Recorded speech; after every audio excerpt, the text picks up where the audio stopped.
1953 میں جماعت احمدیہ کو پاکستان کے بے رحم عوام کا سامنا کرنا پڑا، اور اگر تاریخ کا مطالعہ کریں تو وہاں واضح نظر آتا ہے کہ کس طرح ممبران جماعت نے جانیں قربان کی اور کس طرح پورے ملک میں جماعت کے خلاف مظاہرے کیے گئے۔ جماعت کو بڑی خطرناک صورتحال کا سامنا کرنا پڑا، لیکن اس وقت بھی حضرت مسلم موعود رضی اللہ تعالیٰ عنہ نے بڑے حوصلے اور ہمت کے ساتھ تمام بیرونی مخالفتوں کا سامنا کیا اور ممبران جماعت کو صرف دعا کا ارشاد فرمایا۔ یہ وہ اعتماد تھا جو حضرت مسلم موعود رضی اللہ تعالیٰ عنہ کو جماعت احمدیہ کے پیغام اور جماعت پر تھا، اور معلوم ہوتا ہے کہ ممبران جماعت کی دعا کو اللہ تعالیٰ نے سنا اور ایسی صورتحال میں تمام معاملات حل ہو گئے، اور مخالفت کرنے والوں کے سربراہ اور لوگوں کو بھڑکانے والے خود سرعام رسوا ہوئے اور تمام مخالفت یکلخت ختم ہو گئی۔ جب ایک مرتبہ جماعت پر ایک نہایت نازک وقت آیا تو آپ نے اپنی محبوب جماعت کے ممبران کے لیے اعلان فرمایا۔ اللہ تعالیٰ نے جماعت احمدیہ کا سلسلہ خود جاری فرمایا ہے۔ آج اگر یہ مخالفین اپنی سازشوں میں جیت گئے تو ہمیں ماننا پڑے گا کہ ہم غلطی پر تھے، لیکن اگر فتح ہمارے نصیب میں ہے تو یہ مخالفین یقیناً ناکام و نامراد ہوں گے۔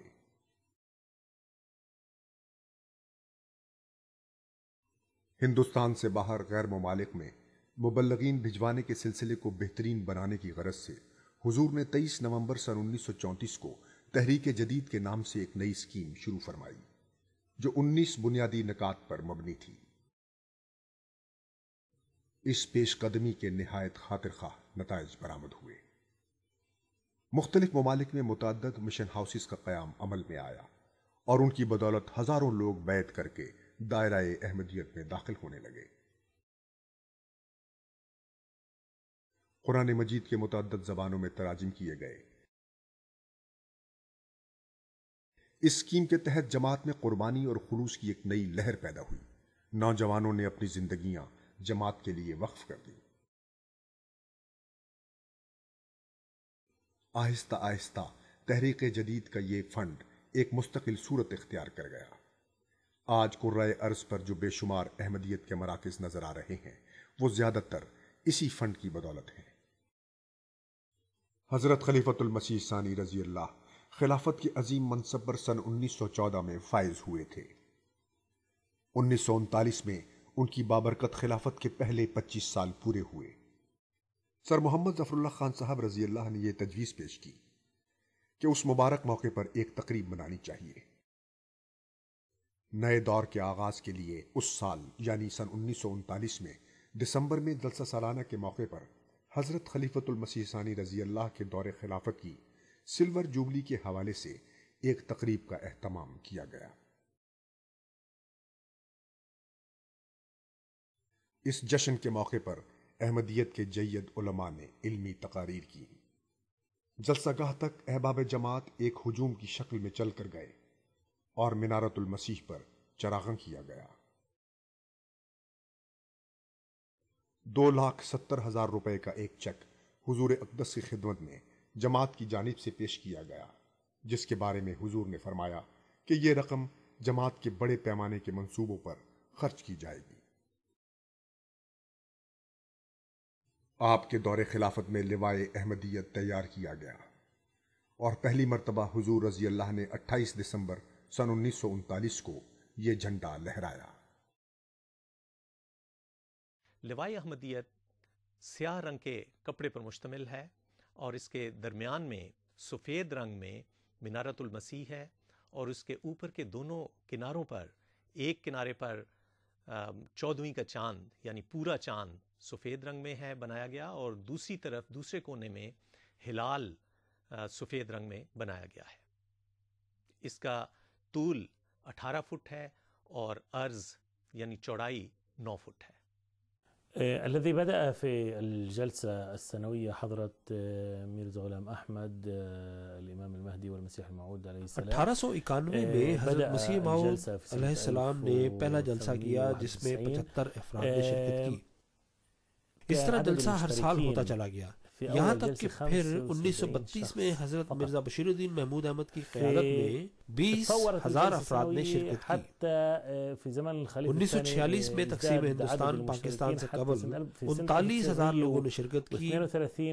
بعد میں جب جماعت کا مرکز روا پاکستان منتقل ہوا تو شرکت کرنے والوں کی تعداد کئی گنا بڑھ گئی. 20,000 في 1946 قبل الهجرة من قاديان إلى ربوة عند تقسيم الهند والباكستان. كان قبل الهجرة عدد المشتركين، عدد الحضور في الجلسة السنوية 39,000. فبعدها طبعا انتقل المركز لربوة، وهناك كان أعداد أكبر وأكبر في الجلسة السنوية. 10 مارچ سن 1954 کا واقعہ ہے کہ آپ مسجد مبارک ربوہ میں ظہر کی نماز پڑھا رہے تھے. ایک شخص حضور کے بالکل پیچھے پہلی صف میں جگہ بنا کر کھڑا ہو گیا. نماز کے بعد جب آپ واپس جانے کے لیے کھڑے ہوئے تو اس شخص نے زہر میں بجھے ہوئے ایک لمبے تیز دھار خنجر سے حضور کی گردن مبارک پر قاتلانہ حملہ کر دیا. حضرت مسلم موعود رضی اللہ تعالیٰ عنہ 1955 میں حملے کے کچھ عرصے کے بعد ایک مختصر وقت کے ساتھ یورپ تشریف لائے. اس دورے کے خصوصی مقاصد میں سے ایک آپ کی صحت تھی اور یورپ کے مختلف معالجوں کو ملنا تھا اور ان کی رہنمائی آپ کی صحت کے بارے میں حاصل کرنا تھی. لیکن حضرت مسلم موعود رضی اللہ تعالیٰ عنہ کے ذہن میں اس وقت بھی سب سے پہلے جماعت کی ترقی اور تبلیغ کا ہی خیال تھا، اور نہ تو پہلے بھی آپ نے آرام کیا تھا اور نہ ہی یورپ آنے کے بعد، بلکہ ہر لمحہ یہی خیال دل میں تھا. اس مختصر دورے میں آپ نے بہت سارے مشن ہاؤسز کا دورہ کیا اور مربیان کو جو یہاں پر خدمت دے رہے تھے ان کو فائدہ مند نصائح فرمائے.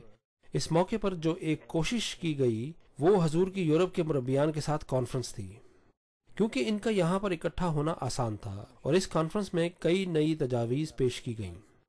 اس موقع پر نہ صرف انہیں حضرت مسلم موعود رضی اللہ تعالیٰ عنہ کے ساتھ بیٹھنے کا موقع ملا بلکہ آپ سے رہنمائی اور نصائح بھی حاصل کیں، اور اسی طرح جماعت احمدیہ کے پیغام کو مزید تیزی سے آگے بڑھانے کے مختلف تجاویز پیش کی گئیں اور ان میں سے چند کو اپنا لیا گیا. اس دورے کی ایک اہم خصوصیت UK اور یورپ کے پرانے رہنے والے احمدیوں سے ملاقات تھی، یعنی اس بر اعظم پر رہنے والے احمدیوں سے. اس طرح ان کو حضرت مسلم موعود رضی اللہ تعالیٰ عنہ سے ملنے کا موقع ملا، اور حضرت مسلم موعود رضی اللہ تعالیٰ عنہ یہاں قیام کرنے کے بعد ستمبر میں واپس پاکستان تشریف لے گئے. حضور نے تاریخ اسلام کے واقعات کو بہتر رنگ میں سمجھنے اور یاد رکھنے کے لیے ہجری شمسی کیلنڈر کا اجرا کیا. اس کی بنیاد سولر کیلکولیشن سسٹم پر ہے. ہر ماہ کے لیے انتہائی مناسب نام چنا گیا ہے جو کہ تاریخ اسلام کے بعد اہم واقعات کی طرف اشارہ کرتا ہے. اس طرح آپ رضی اللہ تعالیٰ عنہ نے سال کے تمام مہینوں اور کیلنڈر کو نیا نام دیا، اور یہ تمام کسی اسلامی تاریخ کے اہم واقعے کی طرف اشارہ کرتے ہیں، مثلا صلح، تبلیغ، امان، شہادت، ہجرت، احسان، وفا، ظہور، تبوک، اخا، نبوت اور فتح. یہ 12 نام ایک عام کیلنڈر کی طرح ہیں اور سولر کیلکولیشن سسٹم کے اعتبار سے ہیں.